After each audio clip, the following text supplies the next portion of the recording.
Today is the day that the IRS starts accepting tax returns and issuing tax refunds. And during today's episode, I'm going to be teaching you how to get a $25,000 tax refund in 2025. And make sure you stay to the end of the episode because I'm going to be giving you a secret strategy around tax refunds that you never heard before. All this plus more in today's episode. What's up, family? Welcome back to another episode of Tax-Free Living. My name is Carter Kofa. I'm your host, and the goal of this episode is to teach you how to live tax-free and how to get a tax refund from the IRS in 2025. So, as I mentioned before, today is the day that the IRS starts accepting tax returns, and therefore it's the day that they can start issuing out tax refunds. Now, after you file your return, it's expected that it take between 2 to 3 weeks to actually get your refund in your account, at least in 2025. Now, there are ways to expedite this process by doing direct deposits and other things like that, but my goal is not only to help you get your money back faster, but I want to help you get more of your money back this year, right? According to studies in 2024, the average tax refund was about $3,100 across all Americans. I want to teach you how to increase that tax refund from $3,100 to potentially $25,000. So today we're going to be going through a step-by-step guide on how to do that and an actual case study from one of our clients that we helped get a $25,000 tax refund last year. So with that being said, let's get into the scenario and I'll break down the example and then we'll go line by line. So last year, one of our clients, a new client reached out to us and he wanted to know, is there any potential way that he can save on taxes and potentially get some money back from the IRS? So this client was a business owner. We're going to go ahead and switch screens so y'all can see my iPad. So this client was a business owner, and he had about $100,000 of net income in his business. So business owner, and he had business net income of about $100,000 in his business. Now, he has to pay 3 types of taxes on this money. He has to pay federal taxes, he has to pay state taxes, and he also has to pay self-employment taxes. So his CPA had him making estimated tax payments to pay these taxes ahead of time, because as a business owner, you don't have to, but it is advised that you make estimated tax payments to make sure you actually have the money. So all these taxes combined, he had a tax rate of about 25%. So he made an estimated tax payment for the year of $25,000. So essentially, he had a $25,000 tax bill.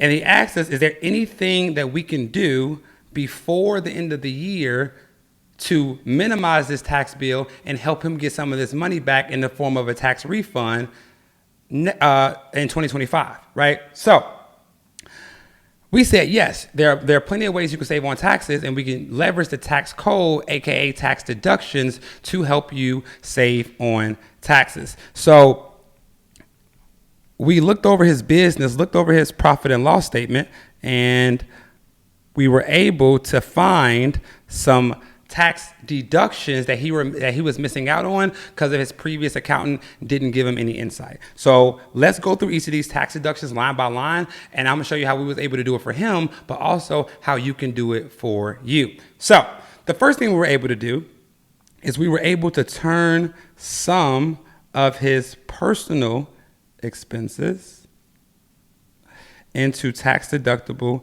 business expenses, right? We was able to turn some of his personal expenses into tax-deductible business expenses. Because IRS Code Section 162A states, if you're a business owner, or if you have a side hustle, or if you're a 1099 contractor, any expense that is both ordinary and necessary for you to operate your business, that expense is tax-deductible to you within your business. So this client liked to travel a lot. But this client liked to take personal trips. And at our firm, we don't believe in personal trips because we understand that the IRS clearly states that we can turn any personal trip into a tax deductible business trip by finding business activity in that location. So let me give you an example. If you're flying to Miami personally, right? So you're flying to Miami for a birthday. Now, that's a personal trip. How do you turn that into a tax deductible business trip? Well, number one, find business activity. So here are 3 ways to find business activity in any location. So if I was going to Miami, the first thing I would do is see, do we have any clients in Miami that I can take out to lunch? Because if we have clients in Miami that I can take out to lunch, that would count as a business lunch, AKA business activity. Number 2 is, if I didn't have any clients in that area, do I know any entrepreneur friends in that area? Because if I do, I can invite them to dinner. I can host a business mastermind where we all collaborate, talk about business ideas, talk about business strategies. And that also counts as business activity, right? Document the dinner, that's a business meal. And so, if I don't know any clients in Miami or any entrepreneur friends in Miami, how can I still find business activity in this location? So one of my favorite ways to help clients find business activity in a location they know no one is to go to a website like eventbrite.com or a website like meetup.com, where they can find hundreds of networking events or conferences in that location related to their business. If you go to a networking event or go to a conference related to your business, that counts as business activity. So you would go to the networking event, shake hands, kiss babies, keep your badge and your receipt for documentation, and that counts as business activity. And the IRS says if you find business activity on all of the weekdays that you're in that location, the whole trip is tax deductible. So that means 100% of your flights is tax deductible, 100% of your hotels is tax deductible, and 50% of your business meals is also tax deductible, right? So by simply finding business activity in this location, we're able to turn this, what would have been a personal trip, right, to a tax deductible business trip. So we were able to help this client do this and increase their deductions by $10,000. That's how much they travel. So that was the first thing. Now, the second thing we were able to help them with is we were able to help them write off one of their largest expenses, right? We were able to help them write off one of their largest expenses, which was their rent. Now, I know some of you all have the question, Carter, is it possible that you can write off all or a portion of your rent on your taxes? And the answer to that question is yes, if you follow the rules. So the IRS clearly states that if you're a business owner, number one, and you have a dedicated place in your home that you solely work, number two, you can take advantage of something called the home office deduction. Right, as you all can see, I have a studio in my apartment, and due to the fact that every inch of this space in the secondary bedroom is my studio, I get to write off the entire square footage of this room on my taxes. So the same thing worked with the client. He had a business, he had a home office, and not only did he have a home office, but his spouse was also an employee of the business or co-owned the business, and they used the basement to store their supplies for their business. So the secondary bedroom was their office, but 50% of the basement was also their office because they used it for storage. So they got to write off both spaces accumulated in one. So the IRS doesn't limit you to how many home offices you can have in your apartment. So if in this particular case, they were renting a home and the secondary bedroom was a home office and half of the basement was also represented by their business because they store supplies there. When we tallied up the total space, both areas combined added up to 30% of the total space of the home.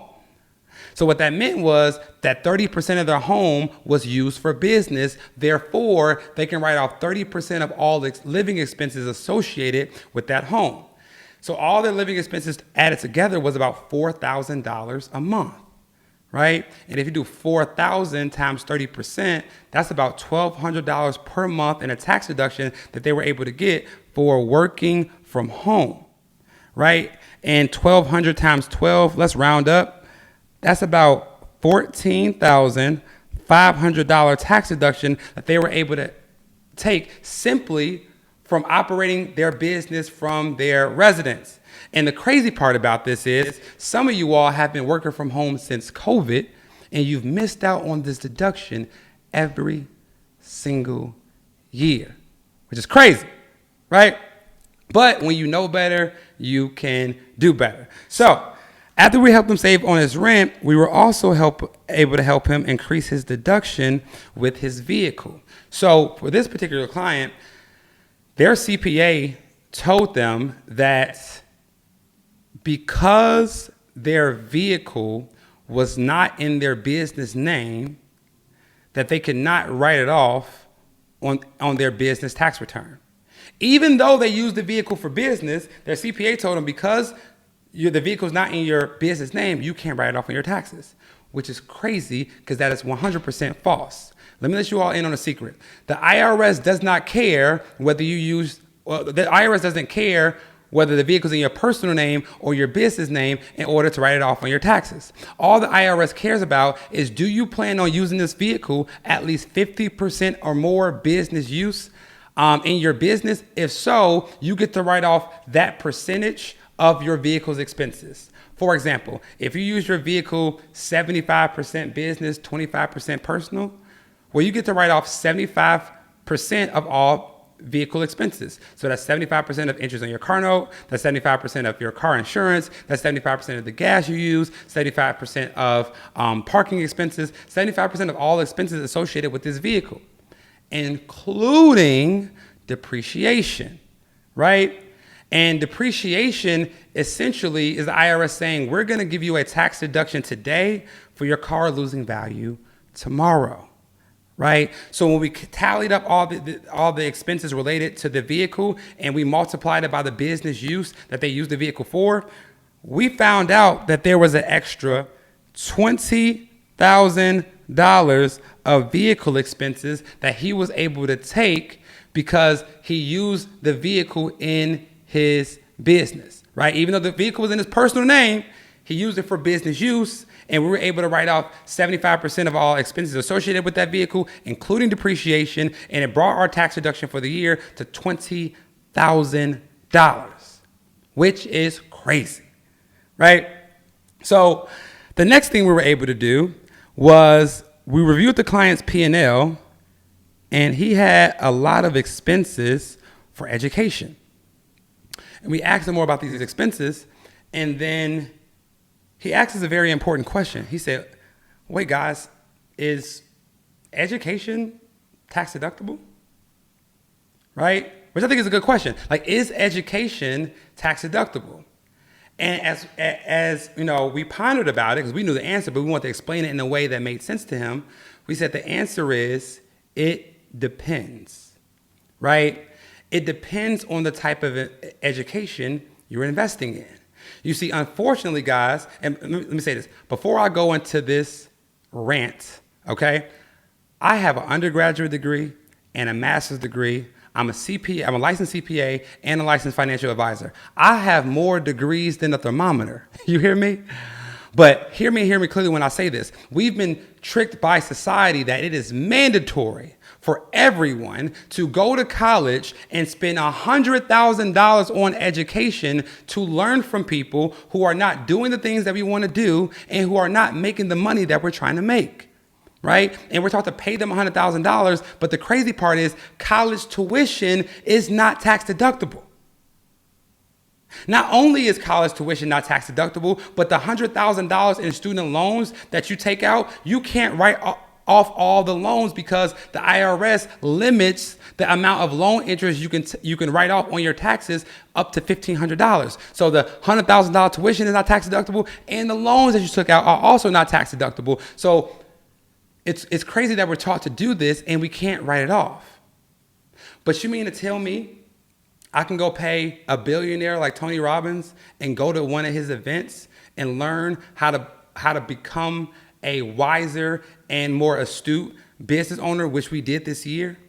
Or you mean to tell me I can go pay a multimillionaire like Alex Hormozy, which we just did, to go to his offices and learn how to scale our business? You mean to tell me I can go pay these people who are, get this, who are doing the things I want to do and who are making the money I want to make? And every dollar that I pay for their courses, every dollar that I pay for their conferences, every dollar that I pay for their coaching is 100% tax deductible to me? That is crazy that this is not taught more. So the answer is education to tax deductible. The answer is yes, if you're investing your money in the right type of education. And education for business owners, education related to your business is tax deductible. So this client had about $17,000 of education expenses that he didn't know that he could deduct on his taxes, right? So the next thing we were able to help him with is hiring his children, okay? Now, it was a really hilarious conversation, so I really want to share the story with you all. Looking over, his business, his son was in the office with him. And we're like, hey, I would say John, hey, John, does your son work in your business? He said, of course. He helps out around, the shop. He helps me with things. He does anything I tell him to do. It's my son. He's a good kid, right? I was like, all right, John, cool. Do you pay your son for the work that he does in your business? He was like, absolutely not. We was like, maybe we ask why? He said, because his payment is the roof over his head that he sleeps under every single night. And I'm like, okay, John, my father would have said the same thing. But did you know that the IRS will allow you to pay your child up to $14,600, or in 2025, they'll let you pay your child up to $15,000 per child per year? You get the tax deduction for paying them, and they receive the money tax-free because the standard deduction is going to wipe out that income from being taxable? He said, what? Right? So we told him, okay, before the end of the year, we need to start paying your child out of the business before the end of the year for the work that he's been doing. Create a job role, create an agreement, and track his time, document everything, and we can pay him out $15,000 from the business. You get the tax deduction like you do for any other employees or contractors in your business, and he will receive this money tax-free. Okay? He was so blown away by this strategy, and now he's going to do it for his son every single year. And obviously, not obviously, but if you want to put this strategy on steroids, now that your kids have earned income, you can take a portion of this $15,000, you can put it into a custodial Roth IRA for them, so the money can grow tax-free forever. So we got a tax deduction on the money going out.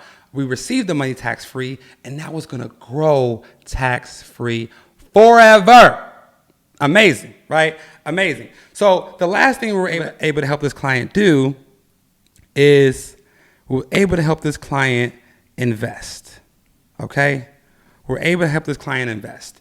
And one of my favorite quotes to teach our clients is, the more you invest, the less you pay the IRS, right? It has a ring to it. The more you invest, the less you pay the IRS. Well, Carter, what do you mean by that, okay? As a business owner, you are able to set up your own retirement plan, okay? As a business owner, you are able to set up your own self-employed retirement plan. And my favorite self-employed retirement plan is called a solo 401k, okay? A solo 401k. And in 2025, you are able to put away up to $23,500 into this solo 401k as the employee. Then you're able to put away an additional $46,000 as the employer of your business, right? So you combine, you're able to put away $70,000 in 2025 into the solo 401k. Right? And now your contribution is going to depend on how much you pay yourself. But in this particular example, we were able to set up this solo 401k before the end of the year and put away $23,500 into this solo 401k. Not only were we able to contribute this $23,500 into this retirement plan, the client also received a $23,500 tax deduction for doing so. So he got a tax deduction today for investing in his future tomorrow. And this is so powerful, guys. As business owners, we know our business is our baby, but we have to make investments outside of our business so that our business is not our only asset. Okay?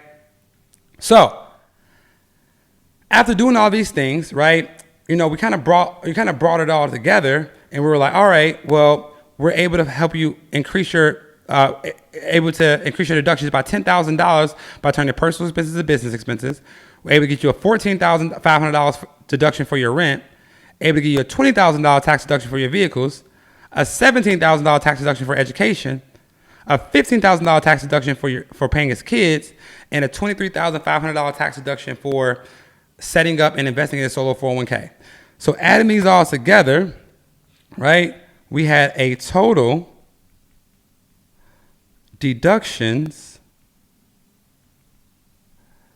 of $100,000, right? We had total deductions of $100,000. Now, wait a second, guys. If the client had $100,000 of taxable income, but we also have $100,000 of tax deductions, what does that mean? What does that mean? That means that we now have $0 of taxable income, which means we now have a $0 tax bill. So this client went from having a $25,000 tax bill to having a $0 tax bill by understanding the rules of the tax game and taking advantage of the tax code that was written for business owners to win. But here's the crazy thing, y'all. Here's the crazy thing. Not only did we reduce his tax bill to $0, he paid this $25,000 in estimated tax payments throughout the year. Right? He already paid this $25,000 in estimated tax payments for the year. So when we file taxes in 2025, he's going to get a $25,000 tax refund in 2025. He's going to get a $25,000 tax refund in 2025. And this is the thing, y'all. I'm going to tell you all, like I tell our clients, the easiest way to make more money is to pay less taxes. You don't got to ask for a raise. You don't got to raise your prices. You don't got to get more clients. The easiest way to make more money is to pay less taxes. And this, by leveraging the tax code and leveraging tax strategies, the best thing you can do for yourself is keep more of the money in your pocket and out of the IRS's, right? And so we were able to help this client get a $25,000 tax refund. So the client was super happy, super thrilled. We're just astonished at what we were able to do. But then we had to break him the bad news, right? And the same bad news I have to give him is the same news I'm going to give you all. We said, John, what is the best tax refund that you think you can get? Like what do you think is the best tax refund you can get? He's like, dude, I'm going to be getting a $25,000 tax refund this year. I mean, I guess the best tax refund would be a $100,000 tax refund. And we said, no, John, actually, the best tax refund you can get is $0, right? The best tax refund you can get is $0. And he said, why is that? We said, John, this $25,000 refund that you're about to get from the IRS, they've been holding on to this $25,000 for 6 to 12 months, right? So essentially, you gave the IRS an interest-free loan of $25,000 for 6 to 12 months. what could that money have been doing if you had invested in your business? What could that money have been doing if you invested in real estate? What could that money have been doing if you invested in the stock market, right? So all a tax refund is an interest-free loan that you gave to the government ahead of time that they're giving back to you.